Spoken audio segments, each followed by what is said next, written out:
Suhas कांदेंच्या अंगरक्षकाच्या भाईगिरीचा video आता समोर आलाय। आपण या दृश्यांच्या माध्यमातून पाहू शकतो कांदेंच्या अंगरक्षकाने हॉटेलमधील वेटरला रिव्हॉल्वर दाखवून धमकावलाय।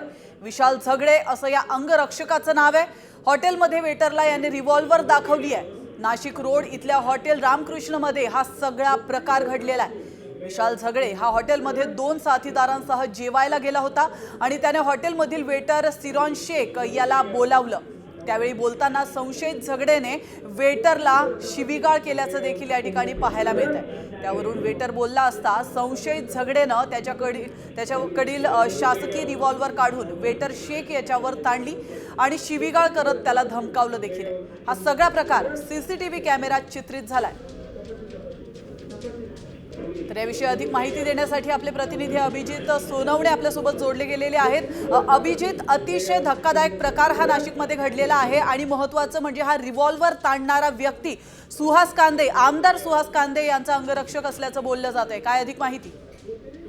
अगदी खरं आहे। आमदार सुहास कांदे यांचा हा अंगरक्षक आहे। नाशिक ग्रामीण पोलीस दलामध्ये तो कार्यरत आहे आणि शुक्रवारी रात्री साधारणपणे 12:30 वाजेची ही घटना आहे। विशाल झगडे आपल्या काही मित्रांसमवेत त्या हॉटेलमध्ये जेवायला गेलेला होता आणि त्याने जेवणाची ऑर्डर दिली आणि रोटी मागितलेली होती। मात्र हॉटेलमधल्या वेटरने रोटी संपलेली आहे असं कारण त्याला सांगितलं आणि त्यानंतर विशाल झगडेने त्या वेटरवर आपली जी सर्व्हिस रिव्हॉल्वर होती ती ताणलेली होती आणि त्यामुळे खरं तर ज्या हॉटेलमध्ये बसलेले जे अन्य ग्राहक होते त्यांच्यामध्ये देखील भीतीचं वातावरण पसरलेलं होतं। हा सगळा प्रकार सीसीटीव्ही कॅमेरामध्ये कैद झालेला आहे।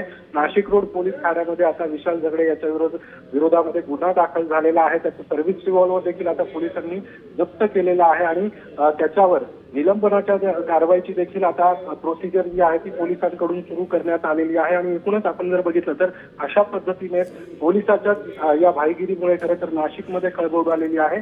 सुहास कांदे यांचा तो अंगरक्षक आहे। नक्कीच अभिजित, धन्यवाद तुम्ही दिलेल्या महत्त्वपूर्ण माहितीबद्दल। आपण या दृश्यांच्या माध्यमातून पाहू शकतो आता शस्त्र दाखवून धमकावल्या प्रकरणी त्याच्यावर गुन्हा देखील दाखल करण्यात आलाय।